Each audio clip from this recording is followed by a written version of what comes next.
Hey everybody, welcome back to another episode of Woodmere Estate Revival.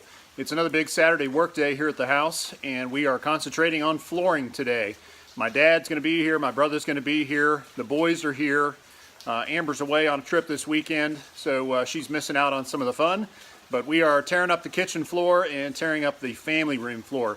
We started on that in the video that we just showed previously. You saw where we took a strip up about 3 to 4 feet wide, all the way down the length of that room, and that exposed the ends of the floor joist, the plate, the band joist. We saw a lot of rot in that area.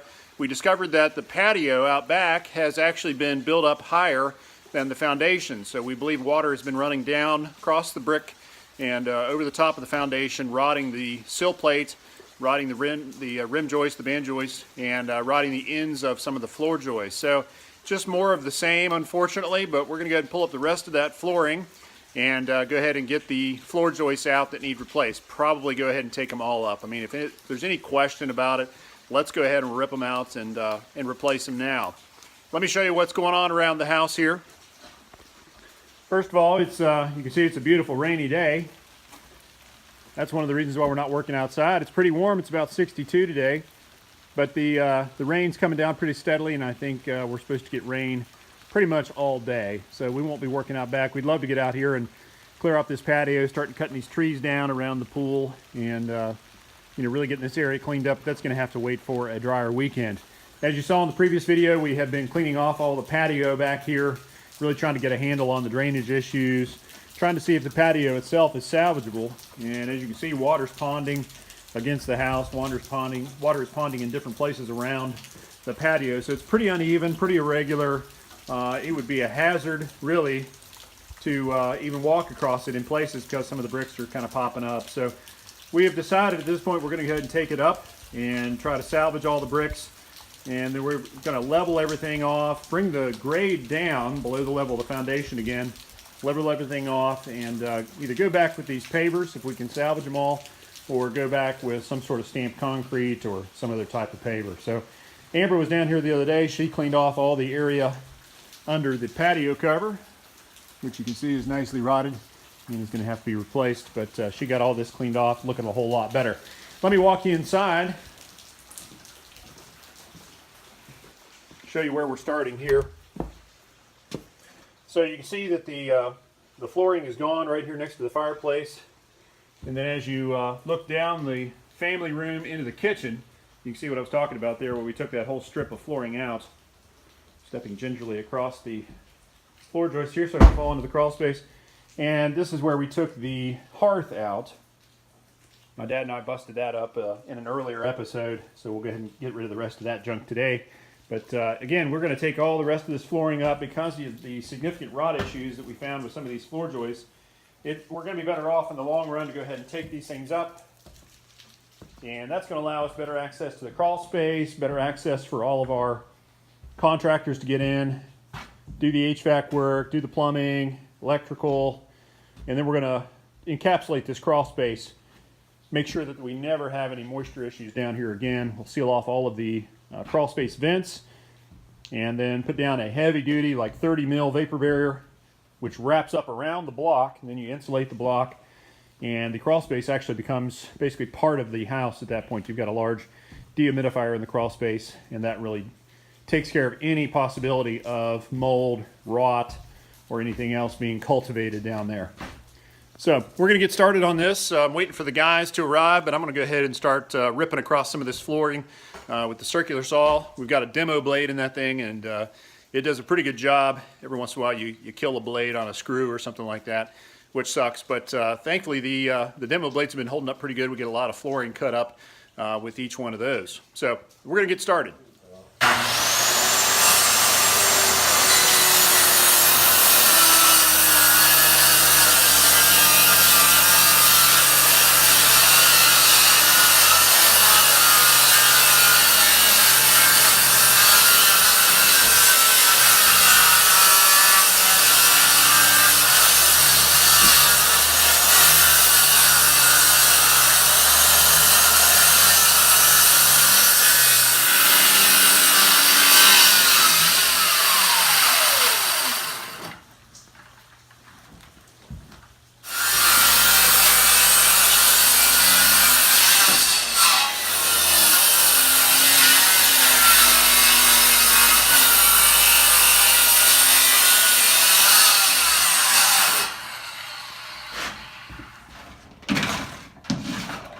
some good progress. Yeah. So we're making some good progress. Really good progress. Got a lot of that floor out over there. Heck yeah. We covered a lot more hot water. Yeah, it's been great. Some mystery ducks. Lots of water down there. Lots of water. So, earlier today we were looking down underneath the house, and underneath the kitchen sink, we found a section of the wall that had been patched in. Kind of hard to see, but right there's a seam. Oh, Chad's coming with the light. Thank you, sir. Right there's a seam, and we think we discovered the old scuttle hole for the crawl space. They patched this in here, and it goes over here. So there's the other edge of it.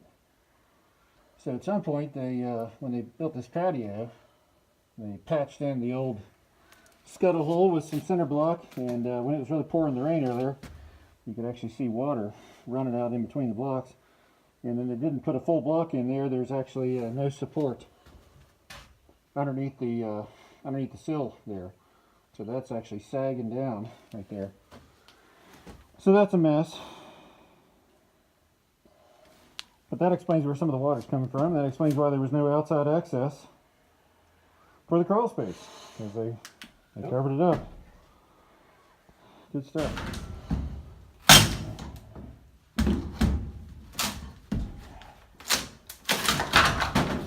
Oh.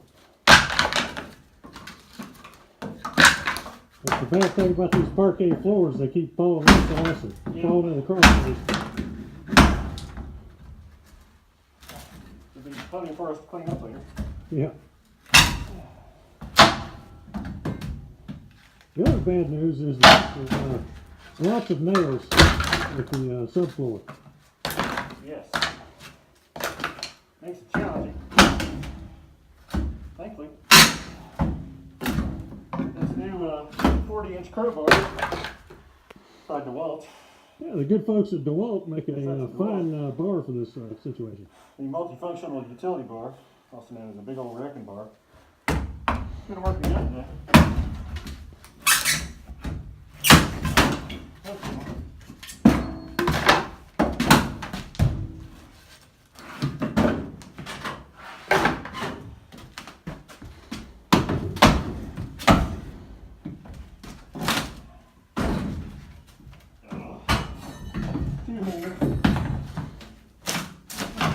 Darn near lost the ball in the sippy hole there. Got to flip a coin so you can go get it.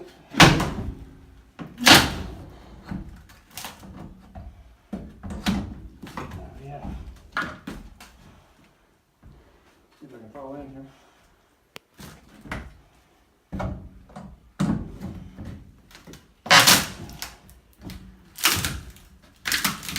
This in with the shoe. Good job. Yeah. You get underneath. As long as it's lever, you can move the world. Oh, that's good.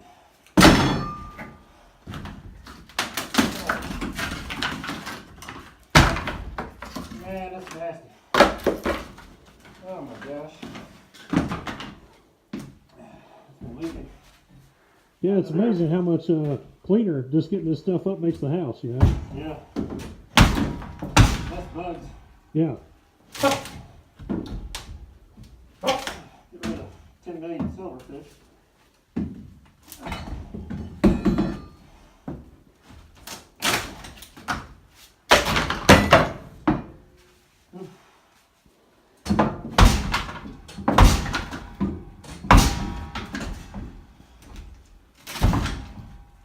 That's a good one.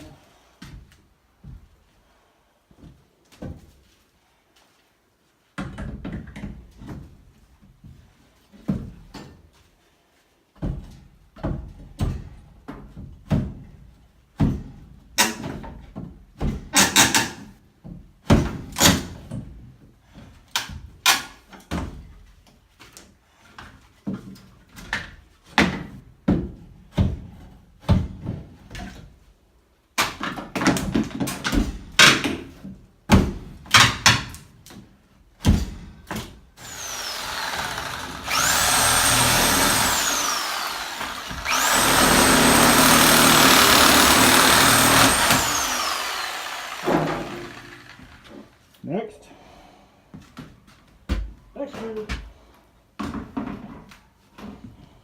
What is this piece, man? Day 2 on the kitchen floor. Got a lot of it out yesterday.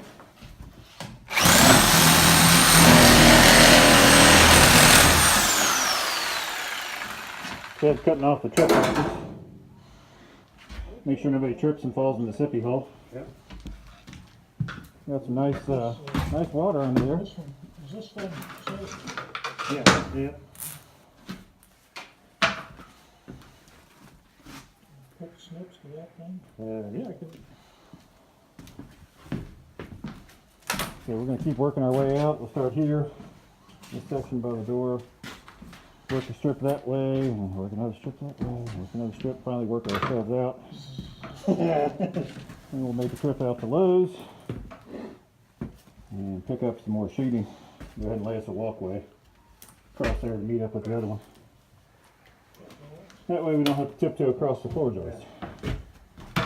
What happened there, boys?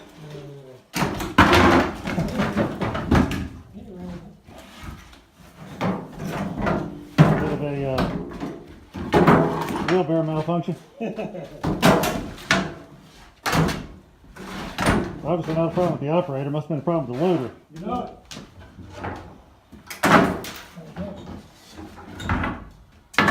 One handle being shorter than the other might have something to do with it. Well, this is all the kind of stuff construction. Can't believe that handle rotted off. Whew. Yeah. Making good progress. This whole section's gone now, and now we're working our way across here. We'll keep backing it up, backing it up. Work our way out of the house. Well, we're coming down to the very end of it. Got this whole section out here pulled out, and we've just got this little piece left to go here. Looks like about 5 more cuts with the circular saw, and then we'll have the last of it out of here. We'll have to start moving our stuff over onto the gangplank over there so we can work off of that. But it's coming out pretty easily. Just you got to muscle it out using the wrecking bar and hammer and stuff, and just beat it out of there. Unbelievable how much junk is under the floorboards. This is a return air duct here. They had framed it into the floor joist, and it used the joist cavities as part of the return air. But at some point, a pipe had ruptured or something had overflowed. There was all sorts of black, nasty stuff down here in the cavity. Trash and dust. Some of it we've knocked down in there, but I mean, it was just staggering the amount of junk that was down in here. And then on top of every joist and every inch of this runner over here was a mouse nest. I mean, just they evidently love insulation. I guess they're nice and toasty warm in there, but mouse nests everywhere. It's been great, hasn't it, Dad? Oh, that's wonderful. Wow, that's really good. Well, we're on the home stretch, so we'll get the last of it knocked out here and wrap this up. All right, last cut on the floor. Saw blade's dull. Well, blade's dull. It's got one more cut in it there. One more cut, the last cut for the first floor, hopefully. See if it'll do it.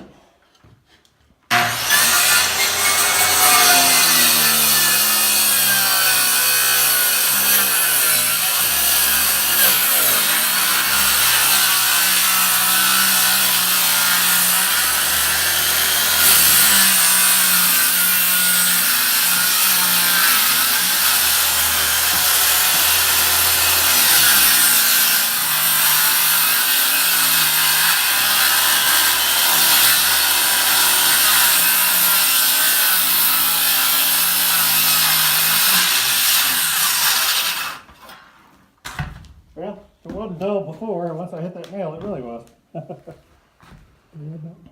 Okay. There you are, sir. Well, the big sheriff's works turned out pretty good. Yeah. All right, last cut. Now we just got to rip it up. That's the easy part, right? Now the fun starts. Now the fun starts. 14 million nails later. Yep. Yeah. Well, there you have it, folks. The end of another long weekend of demolition at Woodmere Estate. My brother and my dad were a huge help. They came over and helped me rip up the last of the flooring. So every bit of the flooring now in the downstairs is gone. All the floor joists are exposed.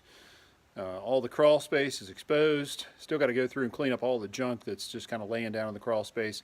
Still got to go through and take care of all the insulation, everything that's hanging out underneath the crawl space. I mean, there's still work to be done, but the most labor-intensive project, of course, was getting all that flooring up. So couldn't be happier with where we finished up this weekend. Let me take you through the downstairs of the house carefully, so I don't fall into the sippy hole, and show you what we accomplished this weekend. So you've seen all this before. This is a foyer, and we've got our walk boards down here.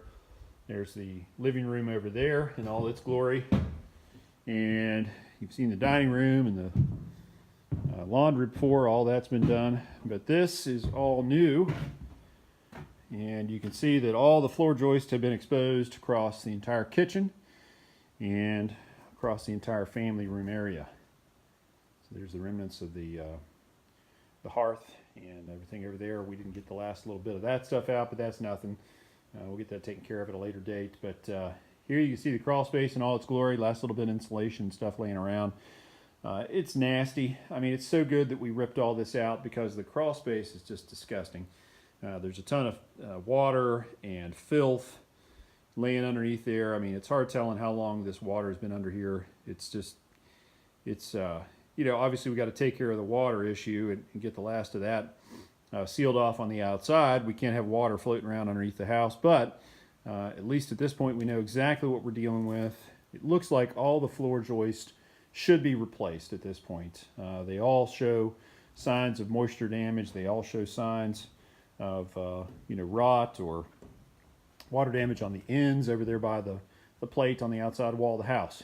We uncovered a lot of stuff this weekend. We now know that part of the water issue, or if not all of it, is the fact that the back patio, the brick patio, was built at a level above the level of the foundation. So any rain that's hitting that patio, and because of the way the patio is graded, unfortunately it's kind of, you know, graded towards the house, but any of that rain is just sitting on the level of the patio and then running over against the house and running against the brick exterior and getting through the mortar joints over the top of the plate. It even gets so deep at some point that it actually runs through the foundation drains and onto the plate and down to the wall. And then we uncovered the old scuttle hole for the crawl space. So the previous owners at some point built the patio up to the point that they covered over the scuttle hole for the crawl space, and they just filled in with cinder block, but they didn't do a good job. We could actually see mortar or water running through those mortar joints. And so we know that there's some significant problems just with the level of the patio. And so we got to get that thing dug out and go back down to a level below the top of the foundation, and then put some drainage in there, make sure that we get all that water away from the house. That should take care of all of our water issues in the crawl space. Now we know we've had some broken sewer lines, but again, we're not dealing with that because we're not even using water in the house at this time. So there's no water getting in the house except from the exterior. Now we're doing all new sewer lines. All of the old copper lines are getting cut out. We're going back with plastic. We're doing all new water lines. All the old copper stuff's getting cut out. We're going back with plastic. So we'll have brand new water lines, brand new sewer lines, everything going out of the house. No issues with water, no issues with pipe breakage. So it's going to be great to get all that redone. So where do we go from here? Well, like I mentioned, we've got to do some cleanup. Again, you see a lot of debris and everything just kind of laying around here. I mean, look at the size of that mouse nest. That thing is massive. There must have been over 100 mice living in this place at any one time. I mean, there's just mouse nests everywhere. And this was a perfect place for them. You had this ductwork that ran all the way across underneath the floor joists, and then you had all this insulation, which was perfect for the mice to just grab and make their little nest. So it's hard telling how many mice lived in this place at any one time, but they made an incredible mess of the insulation. And even in the walls over here, you know, on this side of the kitchen, we saw where they'd been down in the walls, and they just stripped the insulation off the foil backing, made them a nice house, and had a cozy life back there. So all that stuff needs to get cleaned out. All the debris and stuff that's laying down in the crawl space, anything cellulose, any wood matter needs to get taken out of there because that's a risk for termites.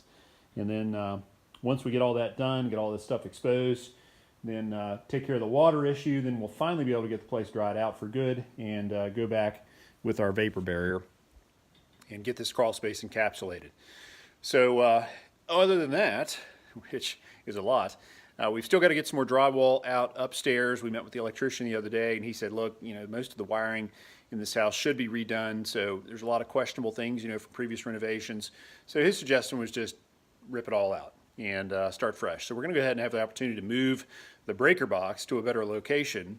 Right now it would end up in the pantry, which is not ideal. So we're actually going to have an opportunity to move the breaker box over to the utility closet where the hot water heater and the furnace and everything go.